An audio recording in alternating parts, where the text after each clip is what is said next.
Hello everyone. This particular lecture is over two different topics. One is personal branding and the next one is social media law and ethics. So we're going to talk about why personal branding is important, ways that you can craft your own personal brand, and how you can protect, maintain, and develop it. Then we're going to talk about some particular issues that have relevance to social media law and ethics. It's a pretty quickly developing area, yet some of the same concepts in general communication law will also apply. So let's get started. So what is personal branding? Well, a lot of us think of branding as branding a product or a service or even a celebrity. Branding is basically the process of creating a meaning system. What is it that makes a product unique in the marketplace? How is it unlike anybody else's product? It isn't just for celebrities like Tom Cruise or Oprah. It's a process by which we can market ourselves to other people. If you don't have a powerful and a visible personal brand, you're actually putting yourself at a disadvantage in every aspect of your professional, business, and personal life. Personal branding has really become a requirement for anyone that wants to grow their business, get a better job, get noticed by the media, take their career to the next level, or meet some new friends where you can really network and grow yourself. Personal branding is basically the practice of people marketing themselves and their careers as brands, the ongoing process of establishing a prescribed image or an impression in the mind of others about an individual. Everybody has a unique personal brand, whether they know it or not. But what we should all be striving for is a powerful, attractive, and visible personal brand. I define that as an online and in-person authentic display of the engaging aspects of your professional and personal activities and interests. According to CareerBuilder, more than half of employers won't hire potential candidates without some sort of online presence today. You want to build an online presence that reinforces your qualifications. When someone looks you up online, they need to see a strong presence with fresh content in your area of expertise. In order to look the part, you need to do what's called auditing your search results and clean up any content that does not fit your desired image. You need to define yourself and your personal brand and then build an online presence that reflects that brand and expertise. And then follow a particular strategy. Build your own strategy and give yourself some deadlines and then follow those deadlines. Here you see kind of the pillars of a strong personal brand. You want your content to be frequent and top of mind. You want to build credibility, getting credible placements if you can in things like third-party publications. You want to build an audience and you need to tailor your content towards the audience that you want to reach. And then you build a presence that reinforces your qualifications. So again, they can see a strong presence with updated content and a narrow focus on your particular idea of thought leadership or your expertise.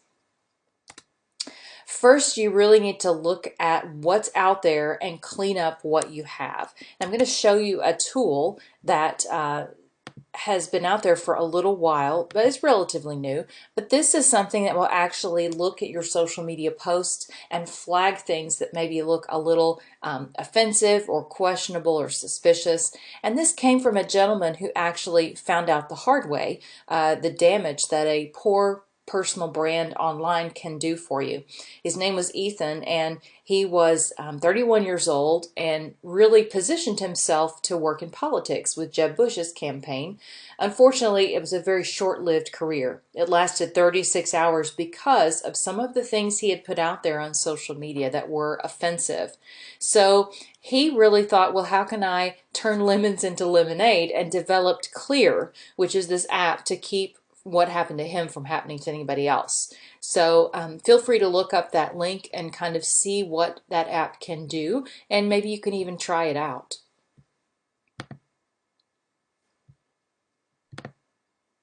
So you really need to manage potentially damaging social media posts. you can't mold perception without first understanding your current status. In other words, one of the things you can do to kind of check where you are is Google yourself. See what comes up.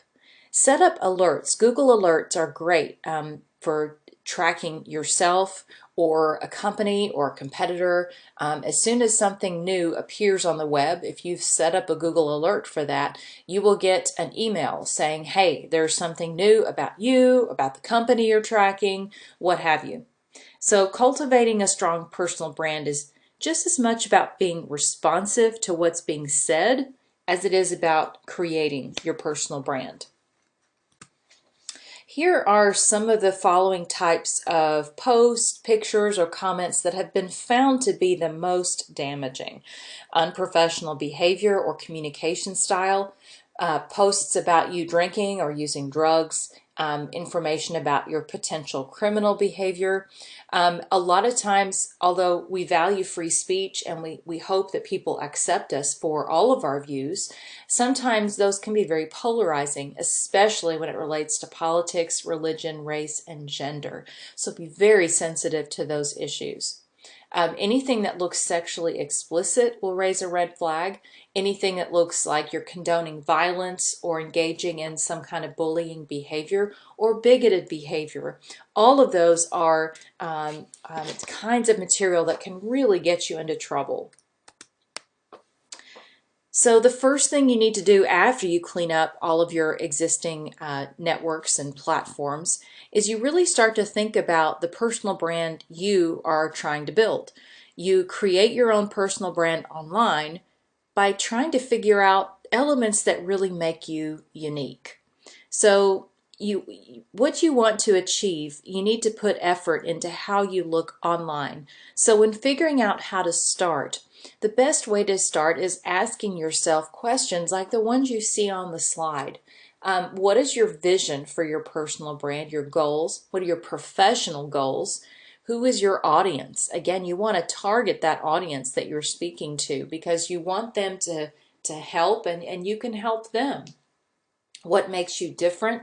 What is your so-called X factor? What makes you reliable, trustworthy? How can you be seen as a legitimate thought leader in a particular area? And how do you prove all of that? What is your evidence that you can really be that person, that thought leader in that particular area? So in addition to those kinds of questions, start thinking about your accomplishments and gather any supporting materials that can reinforce those. What are your short-term and your long-term goals for your personal branding strategy? Where do you want to go, and how can a brand help you get there?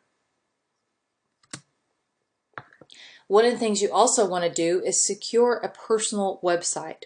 Having a personal website for yourself is one of the best ways to get a rank for your name on the search engines. It doesn't need to be robust. It can be a simple 2 or 3 page with your resume, a link to the social platforms you're on, and maybe a brief biography. You can always expand the website with time, but you need to start somewhere. You want to be very purposeful in what you share. Every tweet you send, every status update you make, every picture that you share contributes to your personal brand. It's an amalgamation of multiple daily actions. So once you understand how you want your brand to be perceived, you can start to be much more strategic about it and only post things that will help build your brand. You also want to develop a strong narrative. You need to think about telling your own story. Take a second to think of celebrities you know who have a really strong personal brand. Martha Stewart, Richard Branson. They all have very clear stories and a very consistent brand. If you have multiple passions or areas of interest, a narrative becomes even more crucial so there can be some kind of cohesive, unified theme. Now, in the law, we talk about what we call the discovery process, and that's where the attorneys go around collecting all the information they're going to need for their case. It's the same thing with personal branding. You need to spend some serious time reflecting on who you are and what you're all about. It's not the girl in the sorority party pics or your obsession with a celebrity. You need to answer a series of questions to really get to the core of who you are. Some of those questions can include things like this you see on the slide. What would your fantasy dream job be? Or alternately, what is your real passion? Describe yourself in 3 words. Pick 3 adjectives that you think accurately describe who you are. What makes you unique? How are you unlike anyone else? And what skills give you the sense of timelessness? Now, timelessness is that kind of a task where you are so into it that you don't realize 2, 3, 4 hours have gone by because you are so focused kind of effortlessly on what you're doing. So for example, when I write, I'm so into it that the hours just fly by. It's a really fulfilling activity for me. So it's not like it's a chore to do. So what are the skills or things you enjoy doing that really give you that sense of timelessness? And then what do you want your legacy to be? At the end of the day, how do you want to be remembered? So take a few moments to kind of write down answers to those questions. And then step 2 is what is on the next slide. You're going to take at least some of your answers and distill them into a personal branding statement. Here's mine for an example. I am an associate professor at Arkansas State, and I have research interests in privacy law and social media. I'm accredited in public relations. I'm mom to a fabulous son. I'm a Britophile. I love everything about the UK, and I'm a foodie. I love to eat and cook. So you can kind of use this statement to illuminate and begin to define your personal brand. A lot of times, especially if you're a student, say, under 20, it sometimes can be very difficult to really pin down who you are. In many respects, some people in that age are just figuring out who they are. But you can make a start and really start to examine those areas and see where you might want to plug in into a particular topic or passion area. And a lot of times this exercise can lead you to a potential career that you might really enjoy. Next, you want to do a little more research on yourself. Figure out if you're a mega brand, a super brand, an up-and-coming brand, or just a potential brand. So think about your short term, like 3 to 5 months, and your long term, like 3 to 5 years. What are those goals? What do you want to achieve? Do you know how your perceptions of yourself are different from the perceptions of other people? So for example, if some people describe you as very reserved and other people describe you as the most outgoing person they've ever met, you've got a brand conflict going on that needs to somehow be resolved. So kind of ask your friends, if you had to describe me, how would you describe me? And see what they say. And if they're all consistent, then you have an authentic self that you can present on your branding networks, your social networks. So after you take some time to do that, another thing you can do is do a SWOT analysis on yourself. We do these for products and brands and different services. So figure out what are your strengths, your weaknesses, your opportunities, and your threats. Figure out if your strengths are really strong. Maybe you're a really good writer. See if you can play that up or use that. So maybe you really need to be blogging. If you have a flair for really concise and pithy information and you like to share interesting information you found, definitely get on something like Twitter. If you're wanting to connect with other professionals, then get on LinkedIn. Maybe you have the talent and skills to put together quick videos, then you need to be using YouTube to connect. So think about what tools will help me the most, what are the purposes of those tools, and what can I really play up that are my strengths, what do I need to shore up that's a weakness, and what are some opportunities that I might be able to utilize. And once you get all that kind of established and you get on the sites that you think are appropriate, continue to refine this. I once had a boss who said, you need to do what's called a KSS. And every quarter she would have me go through this exercise. And it was called Keep, Stop, Start. What do you need to keep doing that's working well? What do you need to stop doing that is either inefficient or not productive? And then what do you need to start doing? Think about adding something new every quarter that can really help you establish and develop your personal brand. Now we're going to shift to some legal and ethical considerations when it comes to social media. Let's first look at some areas that tend to be implicated when it comes to social media. Criminal laws can come into play, such as posting content that is illegal.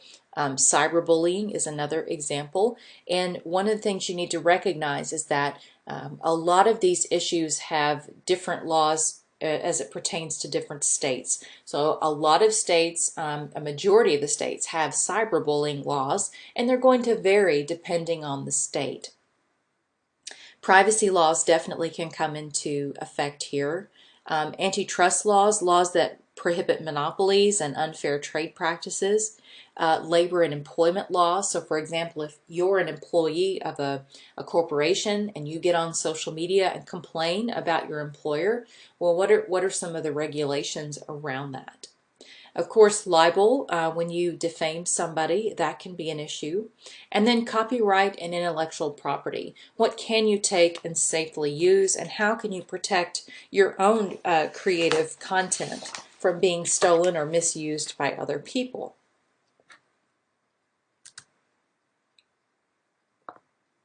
A lot of times you need to just think of it like this. A lot of the same consequences that you would have for breaking certain laws offline are going to be the same online.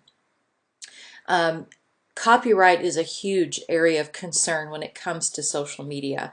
For example, Pinterest. Pinterest is a copyright infringement machine, and it's only going to be a matter of time for someone to use that for evil instead of good. So you want to make sure you're aware of copyrighted material. Although less likely you could be held responsible for infringement, there's a ton of gray area here. And it usually comes down to the details in each case. A lot of courts will look at this on a case-by-case basis. It's best to do your best judgment, use that, and use common sense. If you have a doubt, don't post it. Once you do, it's out there pretty much for good, and it's all about risk assessment. How much risk are you willing to take on? If you're running sweepstakes in social channels, make sure you're aware of all the rules and regulations from each state in terms of disclosures. Many are playing the risks until the Federal Trade Commission starts to get involved, since there aren't many case studies to guide the way. Taking photos of people at an event and then sharing the photo on social media sites is fairly low risk. But the more places you share the photo, the higher your risk becomes as more and more people view the image. There also tends to be a backlash when they're photos of children, so be very cautious of that. If content that you posted in a social media message is fodder for a lawsuit, or you've been requested to cease and desist, taking down the content is usually an effective way of avoiding any litigation. Now, following someone on Twitter or retweeting something they write doesn't necessarily imply an endorsement. It's still, again, kind of a gray area. But engaging in a like is associated with approving of that specific content. If you're uncomfortable with how your online interaction will appear to others, this kind of goes back to personal branding. If you're uncomfortable with it, then don't do it. Don't necessarily delete things like if you're in charge of a company's social media pages and they get some negative reviews, you don't necessarily want to delete all of those. They could give you the opportunity to address anything that's negative, and so you can look very responsive. Plus, it looks a little fishy if all you have are these rave reviews. Allowing all the voices to be heard helps minimize your risk of being accused of false advertising. Now, if somebody is being particularly offensive or abusive, that is different, and you could make the decision to remove that material. Let's shift to copyright, as it is one of the bigger areas of concern on social media. Social media users should not assume that just providing credit for a work or maybe a link to the website where it came from avoids copyright infringement. That is just not true. The holder of a copyright basically has the right to publish his or her work. Simply giving credit does not immunize you from a possible infringement claim. To complicate things, when a social media account is created, there's usually terms of service, and users agree to those terms of service to use that particular site. And these terms will often include a statement that certifies that the poster holds all intellectual property rights to the content that they're posting on the site. So you see on the screen, Pinterest Terms of Service includes the following provision. Your content. Pinterest allows you to post content including photos, comments, and other materials. Anything you post or otherwise make available on our products is referred to as user content. You retain all rights in and are solely responsible for the user content you post to Pinterest. Now, how many of us actually read all the terms of service for every site we're on? They're usually very long and full of legalese. Be very careful though, especially if you're doing this for a company. You definitely don't want to get your company into trouble here. So reading or being somewhat familiar with the terms of service on all of the sites you use is really in your own best interest. Material on the internet is typically, a lot of times, protected by copyright. You want to use the same rules you would when you're writing a research paper. So when should you ask permission to include other people's work in your blog or on your web page, your Facebook page, or any other service that you would post online content to? Remember that multimedia works have multiple copyright owners. So here's some tips to help you. If you don't copy, you can't be accused of copyright infringement. One thing you can do is you can link to an organization's homepage or a journal article's landing page, but you want to be careful about taking that content without permission. If you want to refer people but not take it, then that's certainly acceptable. You want to, again, look for those terms of service and rights information on things like blogs, websites, photo sharing services, as these may give you the permission you need without asking.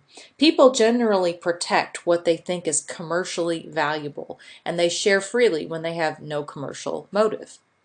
A barrier that might limit copyright protection for posts like tweets include the fact that most tweets are factual statements, and generally, facts can't be copyrighted. 1 + 1 = 2 cannot be copyrighted. With that 140 character limit that used to be on Twitter, that was typically very unlikely that you were going to violate somebody's copyright on Twitter just because of the brevity. Now, what about if it's your own work? You don't want to leave this to chance. You want to tell people what they can and can't do with your work. Make it a habit to display the terms of conditions of use on any site where you post your intellectual property. Your thoughts, your photos, some data that you've developed that maybe you've presented in a creative way. Many people still think they can do anything they like with material on the internet. You can control the reuse of your content by selecting the appropriate sharing options that are offered by social media sites. For example, the photo site Flickr, it used to offer a number of options to its users, ranging from all rights retained to some rights reserved. You want to display a license when you can. Creative Commons offers a range of simple licenses that you can assign to your work. Open Data Commons offers a similar license for your data. Writing your own simple terms and conditions of use is something you can do. For example, the terms and conditions of reuse for Geological Society publications. Just check and see if there's something already out there that you can utilize. Now, one of the defenses of copyright infringement is something that we call fair use. And this basically allows you to use some of or all of the work without infringing on somebody's copyright. But you have to be very careful here. The use is likely going to be fair if the character of the use, the way you use it, is for a nonprofit or educational use, and if personal, then you're not making money off of it. But I would caution you on that one. Usually if you're a nonprofit or educational institution, a lot of the things you could do are going to be under the fair use defense. But it's always, if you have any questions, it's good to try to seek permission first. You have to look at the nature of the material used. If it's something like factual material, like an encyclopedia entry, that's going to be something that's more likely to be protected by fair use compared to something that's more creative, like a novel or a play. If you just take a small amount of material, a lot of times you're still going to be okay. There's no prescribed like word limit because it can vary. So let's say you take 25 words of a 500-page novel. Well, that's not very much proportionally. But if you take 25 words of a 35-word poem, you've taken substantially most of that poem and would probably not allow you to claim fair use. Probably the most important factor that courts look at with fair use is the last one you see on the slide. What is the impact on the market? Are you taking money out of the copyright holder's hands? And if you are, most likely you're not going to be able to claim fair use. A couple of other notes on this. If the character of the use is commercial, then it's probably not going to be fair use. If you are charging people to access that material or using it in an ad, most likely not going to be protected by fair use. If the material is imaginative or unpublished, again, you would want to be very careful here because sometimes one of the greatest rights of a copyright owner is that right to be the first to publish. That's where they're probably going to make their most money. So if you take that right away, you're probably not going to be under the fair use defense. If the majority of the material is posted like in an entire book or an entire chapter instead of just like a quoted sentence, that's probably going to detrimentally impact the market for the original work. If the use was fair at one time but has been repeatedly reused or more widely distributed, or the copyright owner has requested that the use be limited or discontinued, again, you might not be able to fall under the fair use defense. So for example, if you use a portion of a journal article or a photograph, it may have been fair use at one time, but used annually for the same purpose or event, it might lose its fair use character. So a lot of these have really gray areas, again, like many areas of the law, and it's always good to be informed and try to seek permission when you can. Well, what are the penalties if you do infringe on somebody's copyright? Well, typically a copyright holder's first response to an act of infringement is to send you what's called a cease and desist letter that demands that you stop infringement. Now, the copyright holder can go to court to get an injunction or a court order that requires you to remove the infringing material from your account if you don't follow the cease and desist letter. Additionally, a copyright holder can file a claim for what's called actual damages that have been suffered by the copyright holder as a result of your infringement. So if they feel like you have taken money out of their pocket, then they could try to calculate how much that is and ask for that amount of damages. If the copyright has been registered with the U.S. Copyright Office, in addition to actual damages, then the copyright holder can file a claim for what's called statutory damages, without proving that the copyright holder was actually harmed by the infringement. And those damages can be as little as $750 to as much as $30,000. Or if the copyright holder can prove that you knew the work was protected, then the damages can be as much as $150,000. Now, one of the biggest areas of question here is dealing with photographs. So I have a nice little infographic that I wanted to show you that deals with, can I use that picture? And so this is kind of a flow chart that takes you through all the potential scenarios about is it safe or not safe to post the picture.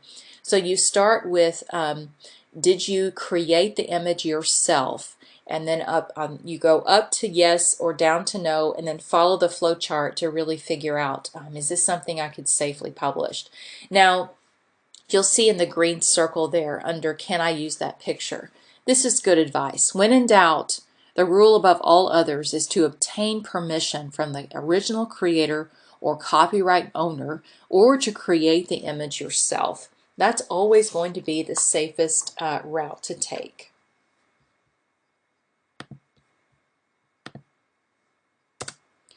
All right, one case that was kind of interesting that I wanted to highlight was the LaRussa versus Twitter case that came out in 2009.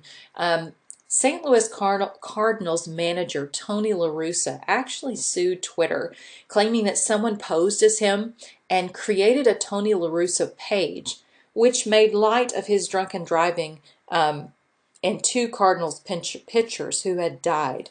LaRussa's complaint said that the fake Twitter page basically constituted trademark infringement and trademark dilution, as well as cyber squatting and misappropriation of his name and likeness. Twitter ended up removing the account, and the two parties settled for an undisclosed amount. So one of the things I think Twitter has tried to do since is create that process for verifying accounts. So that is something you need to be cautious of, and be searching for posts and sites on different social media platforms that may be trying to impersonate you or your company. So continual monitoring is really important here to protect your particular either personal brand or corporate brand. One of the things that a lot of companies have had to develop to protect themselves and to give a sense of, for employees, of what's safe to post or not post are social media policies. Companies are realizing that people are talking about them whether they like it or not. So they're jumping onto the social media bandwagon and realizing two important points. They need to be upfront with employees about how much privacy employees can expect regarding social media. And secondly, employees need to be made aware that company policies on things like sexual harassment, company loyalty, they're not just things that happen in the office, but they extend to all forms of communication. Social media policies will typically outline for the employees the corporate guidelines or principles of communicating in the online world. You need to think about having policies for an employee code of conduct for online communications, for company representation in online communications, a blogging policy, a comment policy, personal social networking policies, and others. While it may seem a little ridiculous to spell everything out, the policy should be more along the lines of what employees can do instead of a list of what they shouldn't do. They can help ensure that your company brand is enhanced and that your reputation isn't damaged by an errant remark. Although we all may see some of these things as common sense, as I once heard very succinctly put, common sense is not a flower that grows in everyone's garden. Privacy, also another huge area in social media. As social media grows in importance in many American lives, states are tackling specific aspects of privacy intrusions that are raised in the news and that capture the imagination of legislatures and the public. For example, the concern about disclosure of personal information on social media sites has manifested in the field of worksite protections. In the last few years, there's a new wave of privacy laws that have been sweeping state legislatures. Now, as of today, at least 12 states currently have laws that specifically restrict employers from demanding access to their employees' social media sites when those sites are not fully public. The states that have passed these laws are Arkansas, California, Colorado, Illinois, Maryland, Michigan, New Jersey, New Mexico, Nevada, Oregon, Utah, and Washington. California is also taking steps to protect the privacy of some social media users from their own poor judgments. In autumn of 2013, California enacted a law that would require social media sites to allow young registered users to erase their own comments from the sites. It's a first step in the United States toward what's called the right to be forgotten, that's been debated in Europe over the past decade. Teens who may have posted embarrassing statements will now have the right to clear those statements from the site's memory banks. The mechanism for enforcement has not yet been determined, but we do know some of the limitations of the law. The statute only covers the teen's own posts and not posts made by others. A child can only erase his or her own statements, not the comments, the like buttons, or other posts surrounding those statements. Now, defamation is a legal claim that involves injury to someone's reputation by falsely stating a fact and includes both libel, which is the written word, and slander, the spoken word. Twibble, which is a libelous tweet, is fast becoming a concern among social media users. Fortunately, there are a few basic precautions that can reduce the risk of twibble. If you want to do something like retweet content, read through it carefully and check all the factual statements before you post. If you modify a tweet, be careful about adding new hashtags that could alter the meaning of the original message. Now, this next slide is particularly important to advertising. In 2009, the FTC revised its endorsement guides to include social media. As of 2009, they require there be no false advertising or misleading sales pitches online. Marketers who get money or in-kind payments, including things like product samples, they have to disclose that relationship. As do employees. If they're discussing their organization's products or services, they need to disclose that relationship. Ann Taylor Loft was one of the first cases the FTC investigated. The FTC looked into an event that was held by Ann Taylor Loft in January 2010 to launch its summer collection. The company invited bloggers to attend a special preview of the collection. Those that posted about the event within 24 hours were entered into a mystery gift card drawing with a value between $50 and $500. The event and the unusual request for posts to be submitted for a prize received media scrutiny and caught the eye of the FTC. And they said, "We are concerned that bloggers who attended a preview on January 26, 2010 failed to disclose that they received gifts for posting blog content about that event." According to the article regarding this, the FTC decided not to take further action because it was a single event.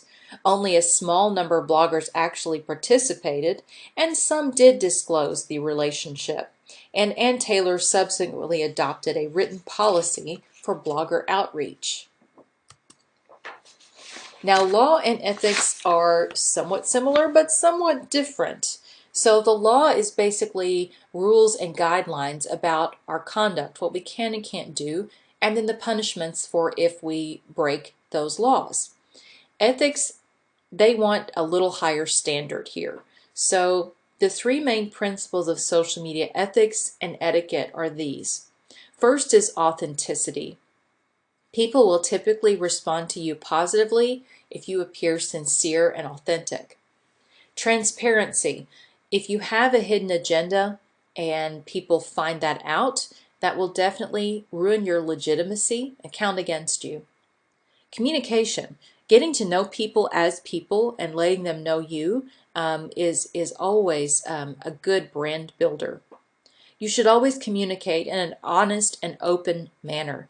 If you show others who you are and what you stand for truthfully, people will respect you and become fond of you. You establish a rapport. Truth is an ethical value that other people respect, and they in turn will want to be truthful with you. From the point of view of etiquette, you should always say who you are, mention any affiliations, and be very clear about your intentions. That's proper behavior. You want to build relationships with others, and you want them to trust you and to consider you an expert in your area. You want to be the person who comes to mind first when they have a question. Connecting with people through social media channels is not a short-term thing.